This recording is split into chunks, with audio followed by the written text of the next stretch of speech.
Putang ina, ikaw ang magpautang sa Bombay, no? Ganun ka kayaman. Puta brad, ganun ka kayaman. At sa sobrang yaman ko mga kaibigan, gagawa ako ng survey ng ABS versus GMA, no? Para malaman talaga natin kung sino ang tunay na number one. Kasi sabi nung isa, sila yung number one. Yung isa naman, sila din daw yung number one. At yung TV5 naman, no? May nanonood ba sa TV5?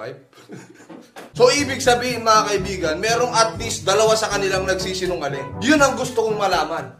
No? Puta brad, ganun ka kayaman. At sa sobrang yaman ko rin mga kaibigan, bibili ako ng 10 hektaryang bahay. No? Tapos hindi ako titira doon. Gagawin kong paupahan ng mga ligaw na kaluluwa. No? Para may bahay na silang lahat.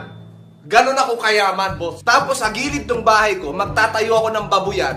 Bibiling ko lahat ng baboy sa buong mundo. At nandun lang sila. Aalagaan ko